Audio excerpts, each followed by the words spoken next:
Welcome everybody to Comic Book Reviews. Today I'm going to review the first Rocket Raccoon in a 4-issue limited series. So first I'm going to read the comic and then I'm going to leave my thoughts and review at the end of the video. Space Wheel, a division of Oivinesis Inc. You are about to enter a strange and not always rational galaxy, a sector of space called the Keystone Quadrant. Although the chief toysmith of Space Wheel doesn't know it, he may just end up calling today the last day of the rest of his life. Animal crackers, new and improved! Ah, there! Just one more doll to complete and I can call it a day. Way beyond schedule, we are. The robots are so busy building whatever it is they're building down on Half-World that they were too late with the parts I needed to assemble Lord Divine's toys. But the work's almost done now. All that remains is to install this one last eye. Reflected in the crystal orb, the chief toysmith sees the face of impending doom. One of Judson Jake's clowns here? Aboard Space Wheel? Is this some kind of joke? Think of it, toysmith, instead as a thriller. Snap, Freckle, plop. That's funny and frightening, and a real killer diller. Manic laughter echoes down the corridors of Space Wheel, alerting too late a squadron of simian sentries. Chim chim chiree! Chim chim chiree? Was that the alarm? Then I'd better leave quick before I come to harm. Too late.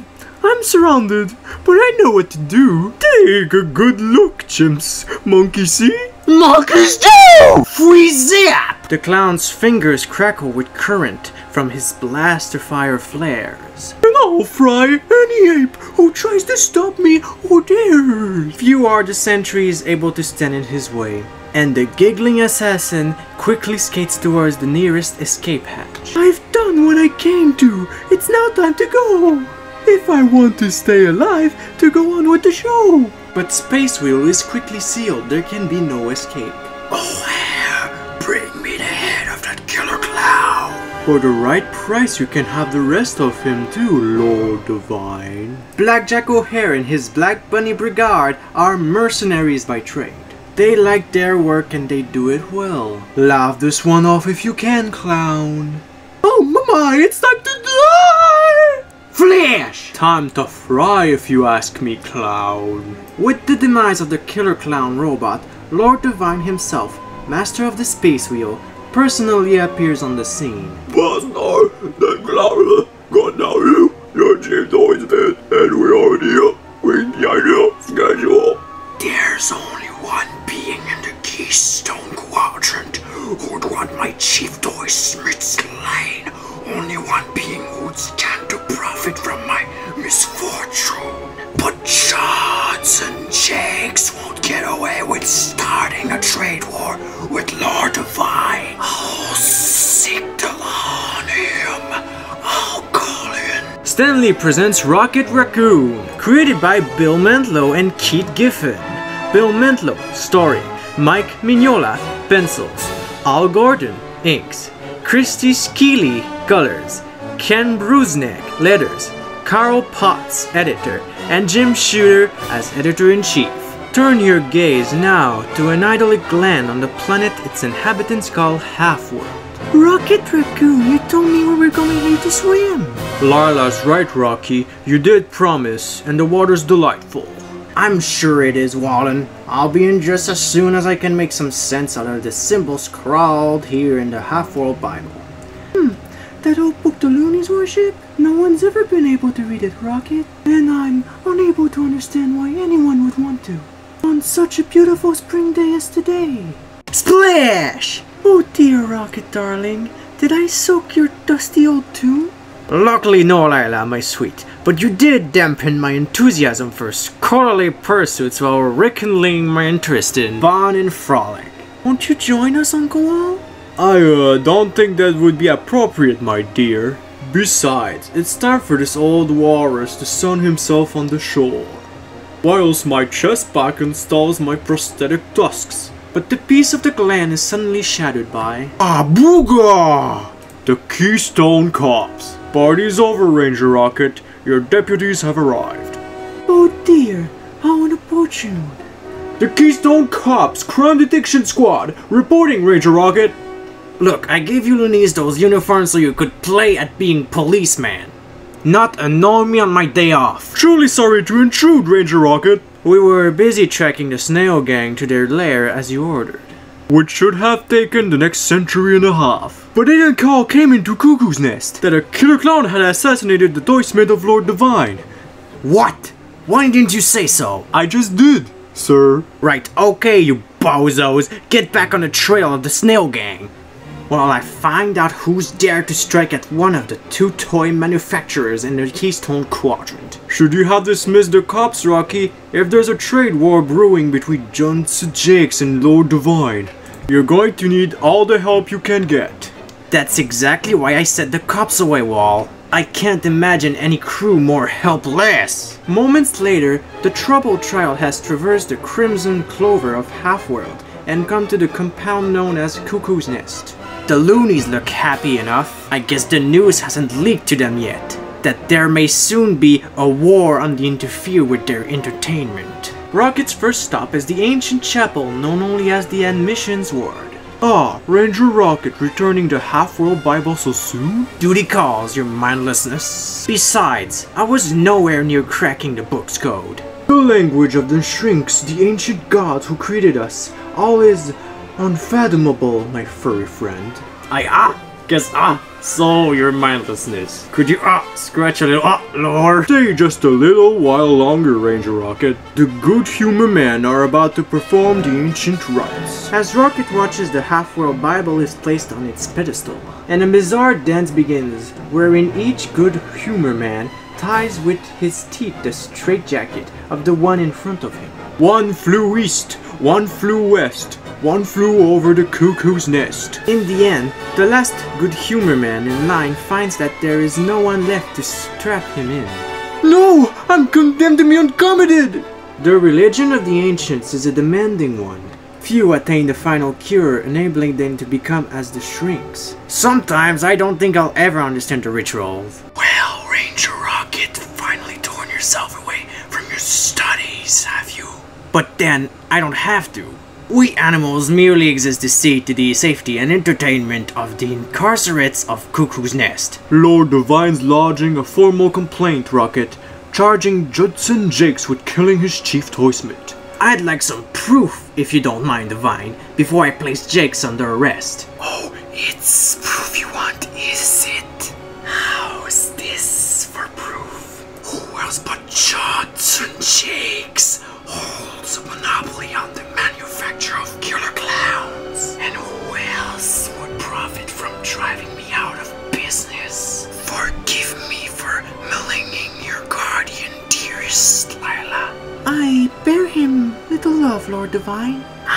May I then dare to hope that perhaps one day you'll turn your limpid eyes favorable upon me? Touch my lady with your cold-blooded claws, Divine, and I'll tie you in knots! Could your passion for the Lady Lila possibly impede your investigation of Jake's crimes, Ranger Rocket? The fact that Jakes is guardian of Lila's fortune till she comes of age doesn't mean anything to me, Divine. I don't like either of you toy moguls. Your cutthroat competition to provide the loonies of Cuckoo's Nest with party goods is driving me crazy. And yet, without the toys we provide them, the loonies would sink into a fatal melancholia. As their keeper, Ranger Rocket, you cannot allow that to happen, can you? Click! Divine is right. An extended toy war would be a disaster. See, I told you I was being driven crazy. Well, summon the rack and ruin. So, is the fact that you're talking like Divine? From its launching pad atop Cuckoo's Nest, the starship of Ranger Rocket Raccoon, the Rack and Ruin, blasts off. We're going to pay a call on Judson Jakes. Rocket, did you ever wonder why things in the Keystone Quadrant are the way they are? Ceaselessly, Wall. That's why I'm trying to decipher the Halfworld Bible. I'm certain that somewhere in that indecipherable tomb of the ancient shrinks is the key to this nut house we're living in.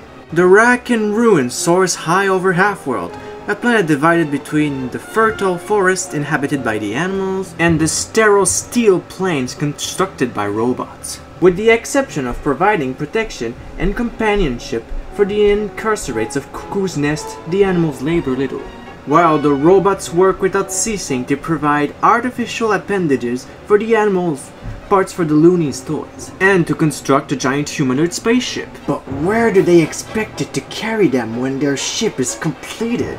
The Shrinks long ago constructed a vast, impenetrable Galaxian wall around the entire Keystone Quadrant. Well, not entirely impenetrable. That green-skinned Hulk got in, and a while back, but he was the only one in living memory. I envy him.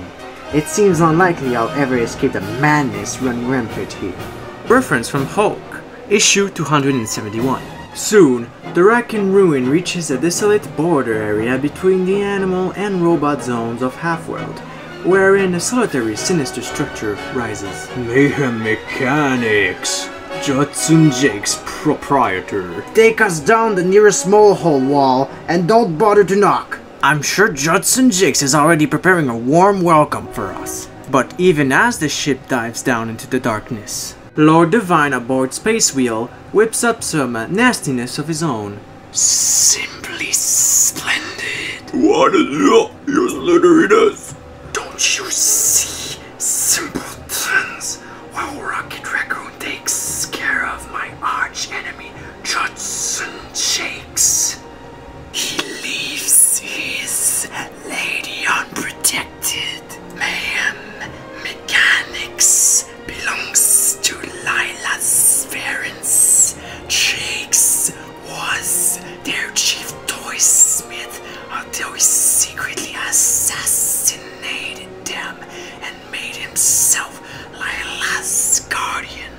Now Jakes and the accursed raccoon will finish each other off, leaving the lovely Lila and all her riches to me.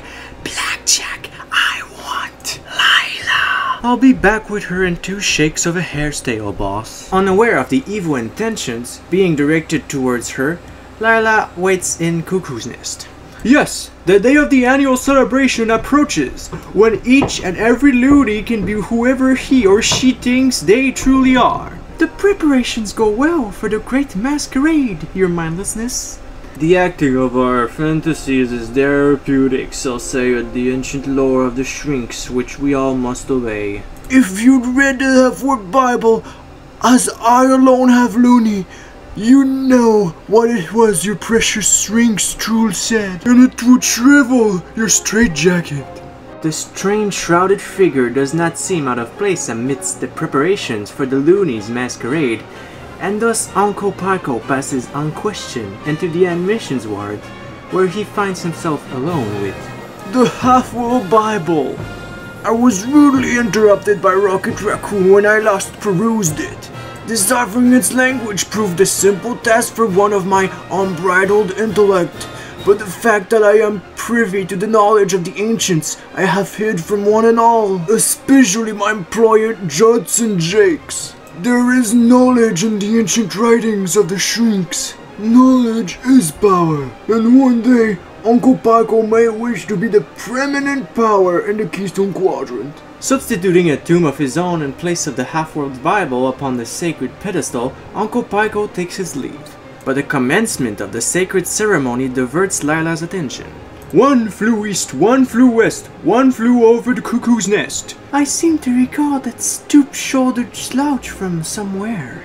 As the good humor man dents into commune once more with the incomprehensible ruins, right in their most revered religious relic. Speak to us, not with words, of your wisdom, O thou great east of books. Speak the sinister substitution does, and not with words.